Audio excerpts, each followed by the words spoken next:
committed.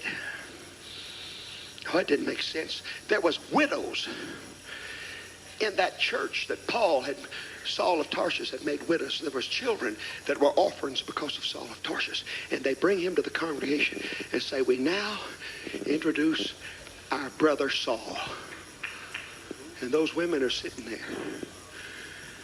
And those children, we got to listen to him preach.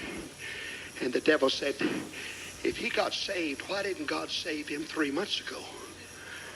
And your husband wouldn't be dead.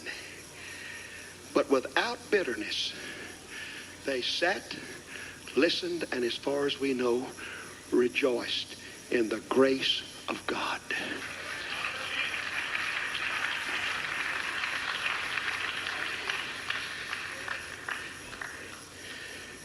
You need friends that'll let you in.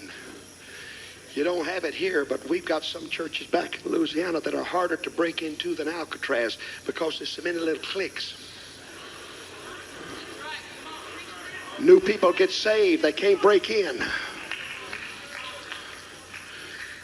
I told our preachers the other day, I said, new preachers come into this district, open up and receive them. Don't be so cliquish and clannish. Be a friend that'll open up. Now, this isn't very exciting, but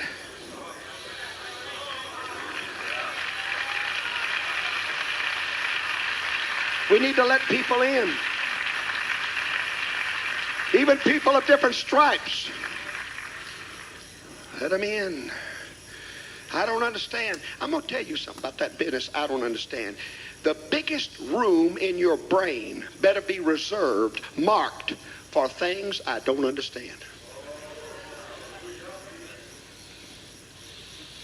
Because God's not much in the explaining business. He's in the trusting business. I tell you what else, got to move on here. You need friends that'll level you out. 9th chapter of Acts, they were about to slay Paul. And the brethren got together and they said, we better get him out of town. I mean, persecution started. Nothing unifies like pain. You know where power comes from? Power comes out of pain. The power of the resurrection came out of the pain of Calvary. And we want power without pain. I was reared on a farm back in southwest Louisiana, and we took our shoes off before the last frost if Mama would let us, and didn't put them back on until she made us when we went to school. We had 600 acres, 200 head of dairy cows, and everything that cows do. It was all there. Mud holes, bog holes, you name it. That's where I learned what Paul meant when Paul said walk. Paul said walk circumspectly. Walk circumspectly means walk looking around. And that's like walking through a pasture full of cows with your new white sneakers on. But we'd step in a mud hole and there's some glass down there. Dirty feet, but that glass had cut our feet. You know what had happened? That foot would jump up and my hand would jump down. That hand didn't say to the foot, good enough for you. You ought to have had shoes on you. Good enough for you. You shouldn't have got in the mud. Good enough for you. I'm not going to get my hands dirty. No, the hand said, if the foot hurts, I hurt. Dirt and all. Come on. I'm reaching for you. I'm reaching for you. I'm reaching for you. Dirt and all. I'm telling you, every now and then somebody's going to get in trouble and somebody needs to reach for them. They don't need any more condemnation laid on them. The devil works by condemnation. God works by conviction. There is therefore no condemnation to those who are in Christ Jesus. Pain unifies. If you're my brother and you're hurting, I'm hurting. I reach for you.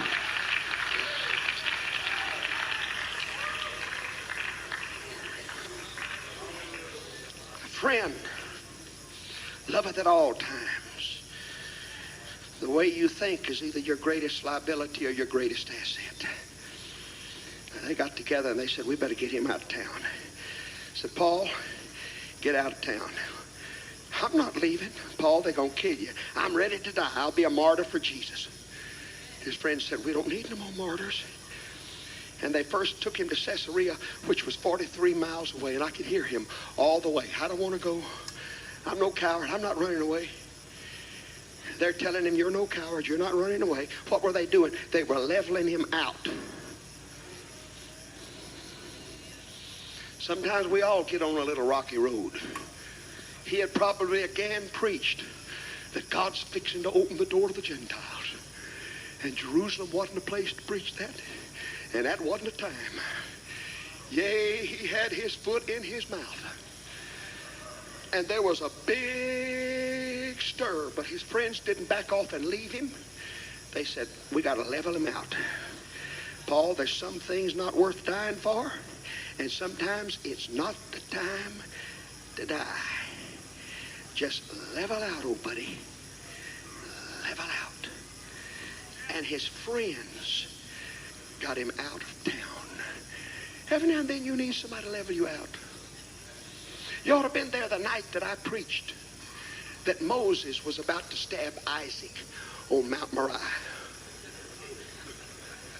One night I got Daniel in the fiery furnace and never did get him out.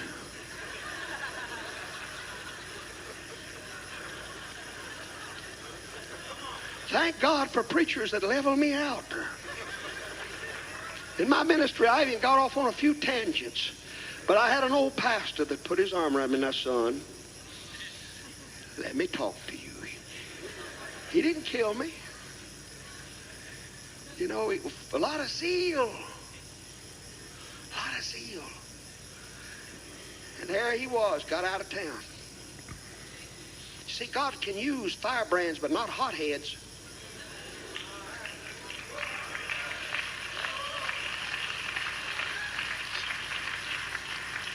The story comes of King Arthur.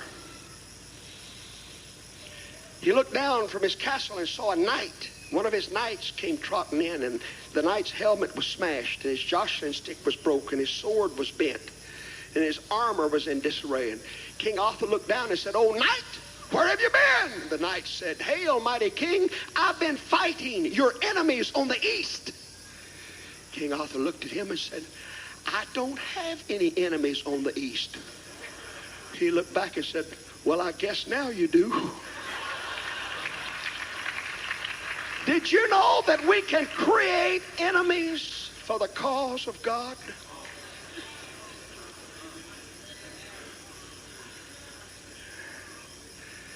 That's why we need people every now and then to level us out. Nobody's going to tell me what to do. I get my orders from God.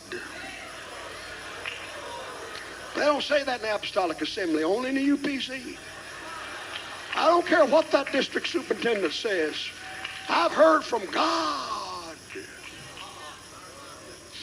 I met a few of them that heard from God coming back. And if they heard from God, God sure got his business in the jam. That's all I can say. Every now and then somebody needs to walk in and level you out. Well, praise God. Now look what happened, verse 31. Then the churches had rest and peace and were edified and comforted and multiplied. A great revival broke out, but not until Paul got out of town.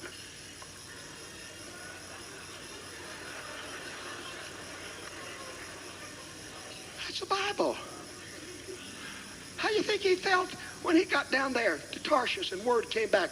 Just as soon as you got out of town, a great revival broke out.